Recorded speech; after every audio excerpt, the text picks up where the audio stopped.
John on here with you. It is January 14th of 2019. How are we doing, ladies and gentlemen? It's been a long time since I did one of these. I just want to make sure that you guys are having a happy new year, a good start. I'm actually going out there wondering how all of you guys are doing, and I hope everything is going well. Because as I sit here and I do one of these shows, usually I would go in here and talk about sports and other topics like that.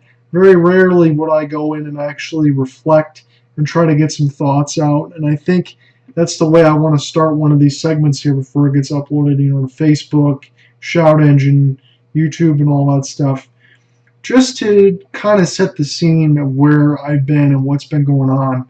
So let's get a brief synopsis of what's been going on in 2018 and the transitioning and everything else I went into. So like I told you, you guys know this well enough already, but between 7 and 7.5 years at the Oakland Press covering local high school sports for MI Prep Zone, between June, July of 2017, a lot of stuff has changed. They moved out of Pontiac, they moved into Troy. All of us got moved out. All that stuff was done. The dream was dead, so to speak, for some of the stuff that they wanted to have going on.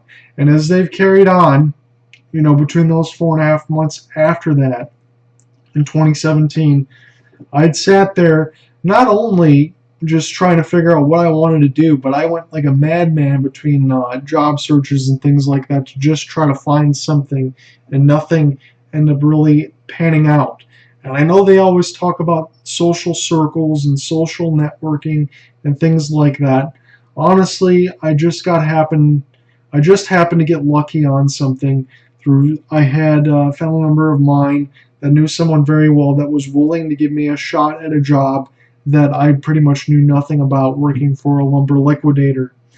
And you know what it was? It was a good company that was willing to put faith in me for the first time. I know my resume, honestly, journalism. I mean, I seem to be a smart guy when it comes to certain things, but it's not probably what they were looking for. But they were willing to give me a shot part time to figure out where things would go. And lucky as I feel, it has been a year since I've worked at this new job. I know the pay and everything and the structure has been a lot different than it was at the Oakland Press. And it wasn't the fault of anyone else on their own, and I've never complained about it. I never would say that. I loved the time that I had spent there. But getting paid for 24 hours when you're working in up excess of 40 or around 40, it sucked. But I wasn't the only one that ended up having to go through that. So being able to go through this job that I'm at now, having a shorter drive from 45 minutes to about 20 to 25, working closer here, being able to actually, work a 9 to 5 and get paid for the hours that I work, I count my blessings. And there's just certain things that I want to talk about in this segment, and I'm going to hopefully try to link these in and transition. As we started in 2019, as I've started this new job for about a little over a year now, I want to talk about a couple things that have been bothering me, and maybe, with the cerebral palsy and stuff like that, my life is going to be a hell of a lot different than yours. And thankfully, some of the cards I was dealt early were shit, but they've turned into a lot of good things now. I consider myself very lucky that a lot of things are not a lot worse, not only in my own life, but for myself, that my disability really is not all that bad to me. I don't dwell on it. I don't worry about any of that stuff because it's not bad. I'm not going to sit here and complain about that. Things could be a lot worse. And I finally, I think, as I sit here getting close to 32 in March, but I finally get close to realizing that I've come to grips with what my happiness and what my relationship is going to be. And let me tell you what I mean about that. A lot of people are going to sit here and be motivational speakers that are a lot better than me, because I'm not a motivational speaker at all. I'm just giving you my own personal experience. A lot of people are going to be out there to tell you to chase your dreams and do what you want to do, because that's what makes life worth living. And that's good to an extent. I did that for about 7.5 years. It didn't pay the bills. I've tried to go ahead and do some of that stuff as I went on to try to find jobs and things like that. Turns out I was nowhere near as qualified or what people wanted in order to be able to do that. Regardless of all the schooling and things that I went through, yes, I could say, and everybody could say that they could have worked harder on certain other things. But when it came to doing podcasts and shows and writing and stuff, I'd bust my ass day after day for 3 years straight on top of doing this stuff at the press to try to make things work. And I realized that wasn't the way to go. And it doesn't mean I don't ever want to do it again. I still have a strong passion for it. Even if I go back and look on it and dwell on it now, even if things were still staying the same, if I still had an opportunity to work at the press and do the things I would do, I probably would still do it.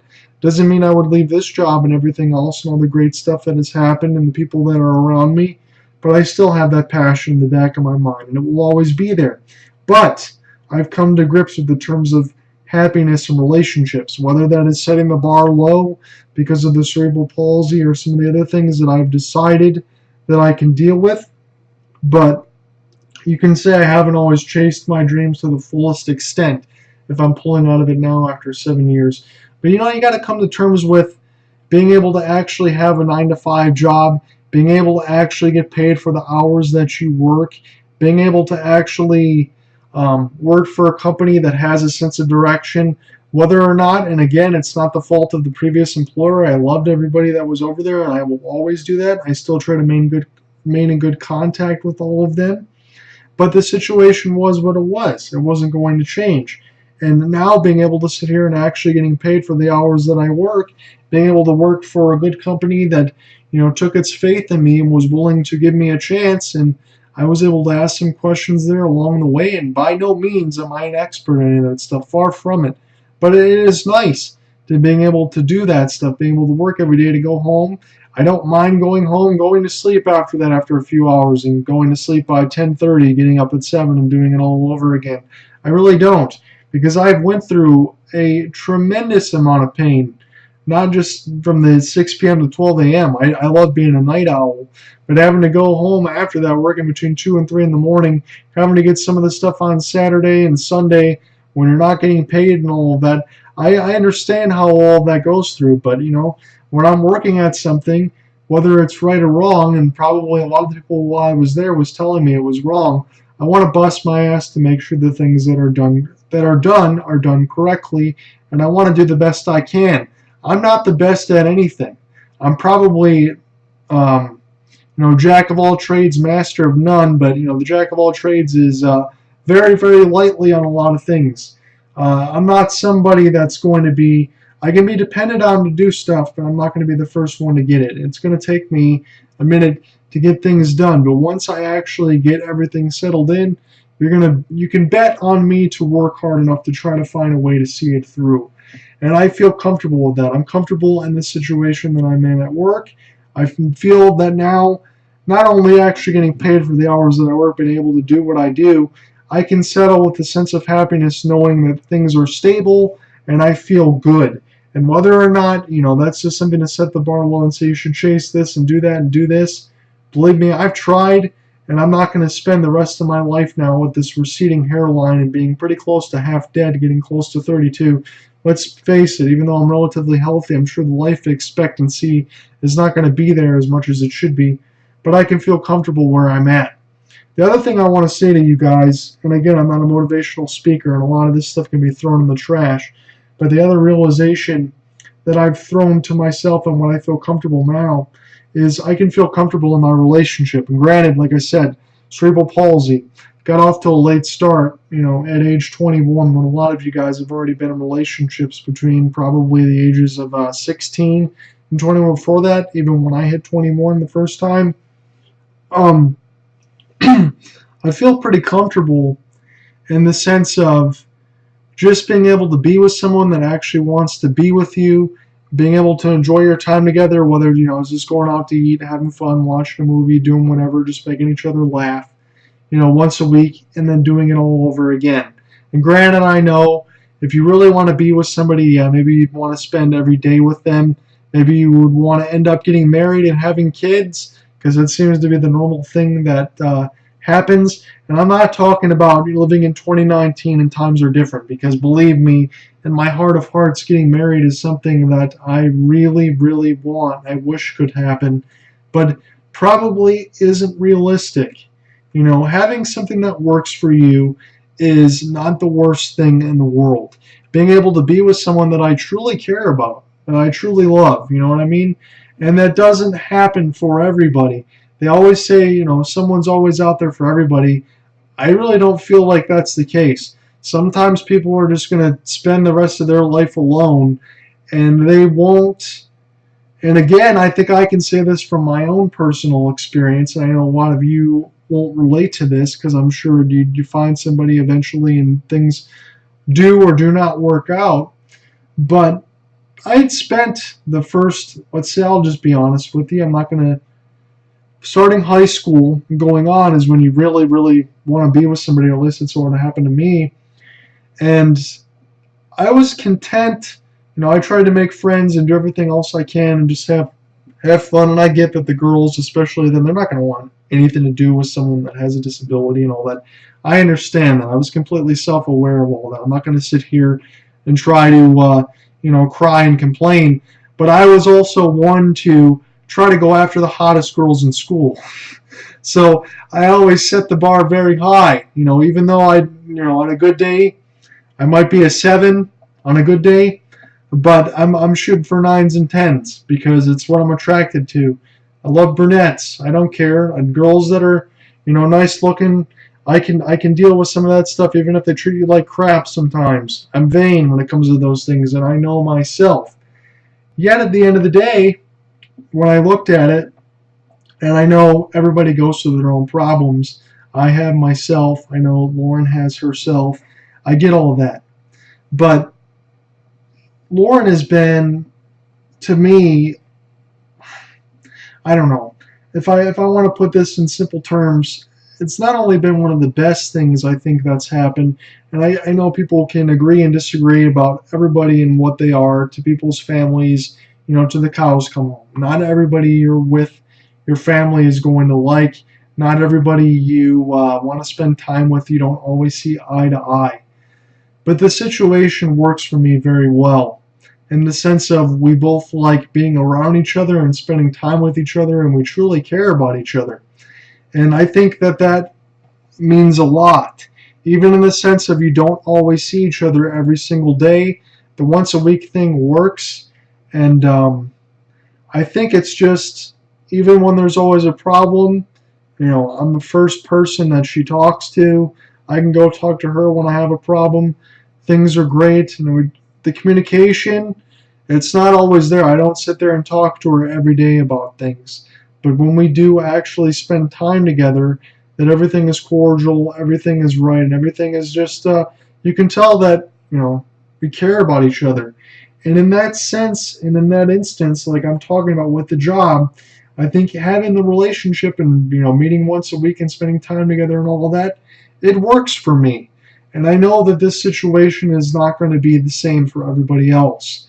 I know not everybody's going to have kids, but I think when you really want to be with somebody, most of you end up getting married.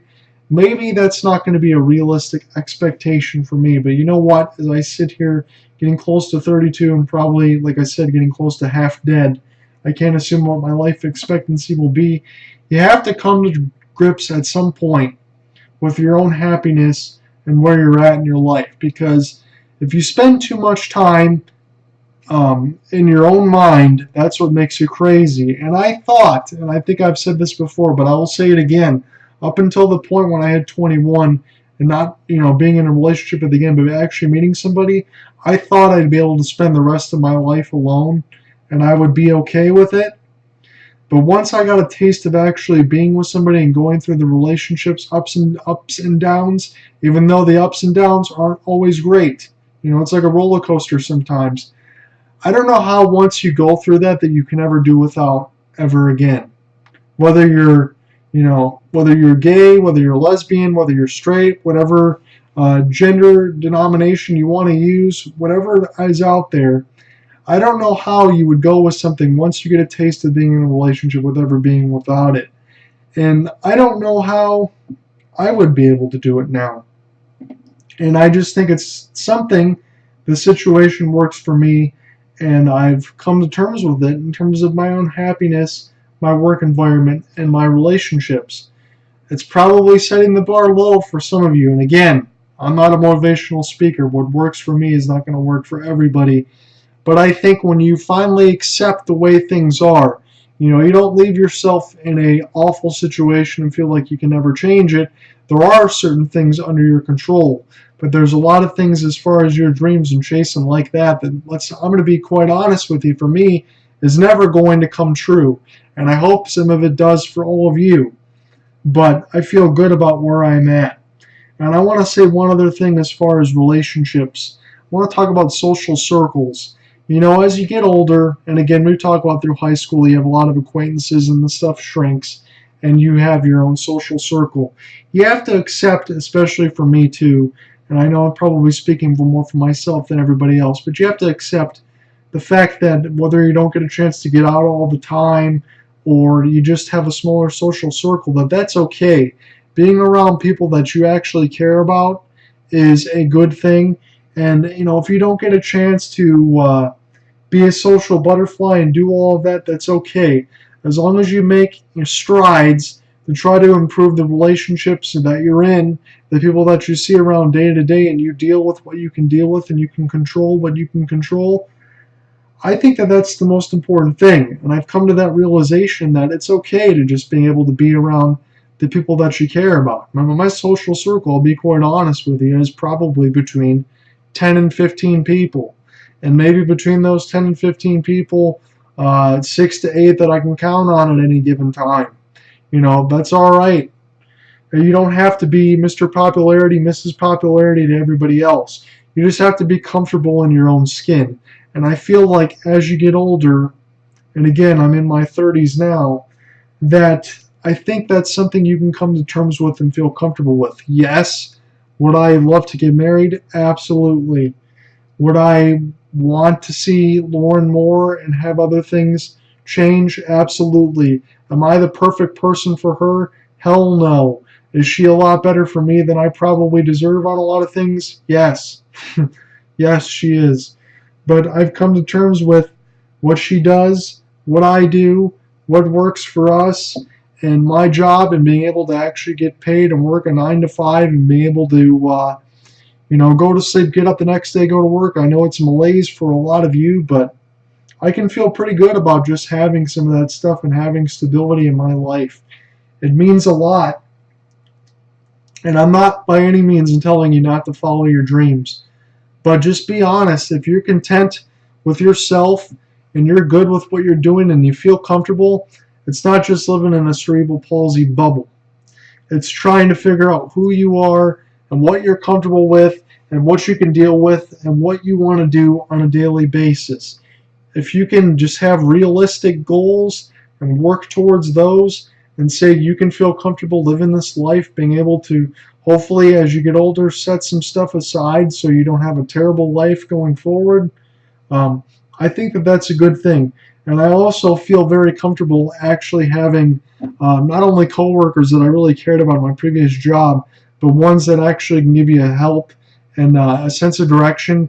I felt a lot better about that, and being able to actually work with someone now who's around the same age as me that likes the same things that I do and talks about the same things that I do, it really helps me making this transition going into that, because sometimes, like I said, I like to work as hard as I can on something, even if I'm not always correct, even if I don't always use that energy in the right fashion.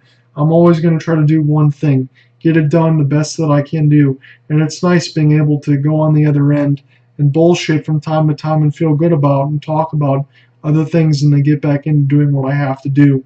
So in 2019, if you're making New Year's resolutions, I know I talk about all that stuff a lot. You got to be comfortable in your own skin. Figure out what works for you, what doesn't. If you come to grips with what your happiness level should be, what you feel comfortable with, and what your relationship is, you don't have to answer to anybody.